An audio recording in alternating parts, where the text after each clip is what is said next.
There is something I've wanted to explain for a long time.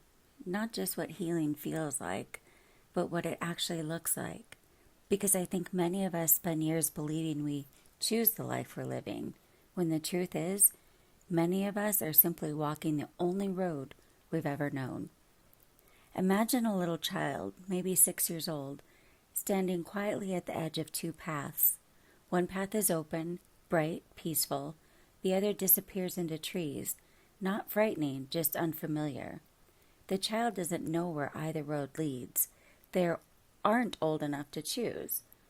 So they simply take the hand to the adult beside them and follow. I think that's how life begins for all of us. Long before we understand relationships, long before we know who we are, long before we can decide what kind of person we want to become, we're already learning what the world feels like. Not because someone sits us down and teaches us, but because our brains are quietly paying attention, and they're learning from what happens over and over and over again. Maybe one afternoon, the child comes running home from school. They're excited, they drew a picture, or they got a good grade, or maybe something happened that hurt their feelings, and they just want someone to listen. They find a parent. The parent is busy. Without looking up, they say, "Not now." The child quietly walks away by themselves. That moment doesn't define a childhood. Parents get busy, life gets busy. That is not the point. The point is what happens next. Does someone come looking for that child later? Do they kneel down and ask, "What was it you wanted to tell me? Can you show me your picture? You seemed sad earlier. Want to talk?" Sometimes the answer is yes. Sometimes the answer is no. And it's those repeated patterns, not one isolated moment, that gradually shape how a child understands themselves and the people around them. The child keeps walking. Another day, another moment. Another dismissal, another misunderstanding. Another feeling they don't yet have words for. Without realizing, something begins changing. Not because the child is weak, not because something is wrong with them, because the brain is doing exactly what it was created to do. It's adapting. It's learning. It's asking one simple question: what kind of world am I living in? I picture these moments like tiny rubber bands. The first one wraps around a little ball, then another, then another. At first, they're so small you barely notice them. The child doesn't notice either. Life keeps moving, school, friends, growing up. The ball gets bigger. Not because of one terrible event, but because of hundreds, maybe thousands, of ordinary moments that quietly teach the brain what to expect.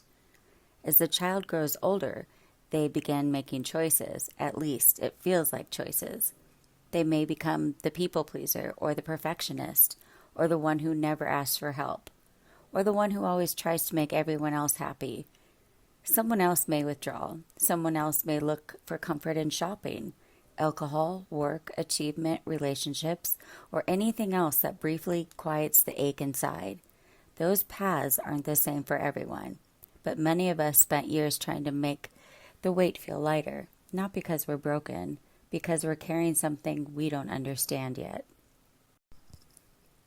Eventually, the child becomes an adult. The rubber band ball is now enormous, heavy, but they've carried it for so long, they don't even realize it's there. They simply call it my personality. This is just who I am. I've always been this way. I used to believe that too. For years, I thought there was something wrong with me. I thought I wasn't trying hard enough, that I needed more coping skills that were much better, more self-discipline, more confidence, more willpower. I didn't realize that I wasn't fighting myself. I was trying to live with a mind that had spent years adapting to an unhealthy plan. Eventually, the weight becomes too much. Maybe it's a relationship, maybe it's a job, maybe it's anxiety, maybe it's depression. Maybe it's simply waking up one morning and realizing I can't keep doing this. Many people call that a breakdown. I don't anymore, because sometimes what looks like everything falling apart is actually the beginning of something coming together. When I reached that place, I didn't know I was healing. I wasn't looking for a new road. I wasn't trying to become a different person. I simply knew I couldn't keep walking the one I was on. So I took one step, then another, not with confidence, with hope. Something interesting began happening. The things I once thought brought me peace no longer did. The things I once chased didn't matter as much. I wasn't becoming someone new. I was slowly letting go of someone I had learned to be, one layer at a time, one rubber band at a time. I started recognizing unhealthy patterns, not only in other people, but in myself. That was one of the hardest parts of healing, because I realized I wasn't only surrounded by unhealthy patterns, I had learned many of them, not because I wanted to, because I had lived with them for so long they felt normal. Healing wasn't about blaming myself. It was about finally seeing clearly. And once I could see, I could choose differently. For the first time, boundaries didn't feel cruel. Peace didn't feel boring. Being alone didn't feel lonely. I stopped trying to earn love by becoming what everyone else wanted me to be. I started becoming the person God created me to be before fear taught me otherwise. And something remarkable happened. I didn't lose myself. I found myself. People sometimes tell me, "You've changed." They're right, but not in the way they think. I didn't become someone different. I became more like the person I was always created to be, the person who had been there all along, waiting beneath years of survival, fear, people-pleasing, and unhealthy patterns. Today, when I look back, I don't see a little girl who chose the wrong road. I see a little girl who followed the only road she knew, and I don't see an adult who finally figured everything out. I see someone who discovered there was another path, one that had been there all along. If you see yourself somewhere on this road, I want you to hear this.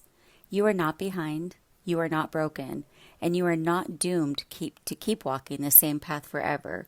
Healing doesn't erase the road you've traveled.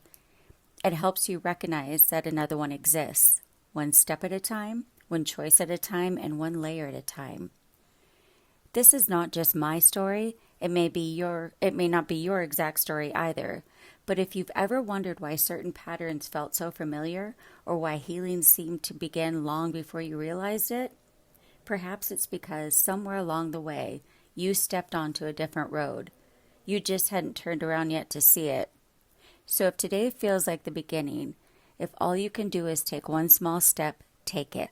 Because healing rarely begins with certainty. It begins with a quiet decision that says, I can't keep walking the way I have always walked. And sometimes that one single step changes everything.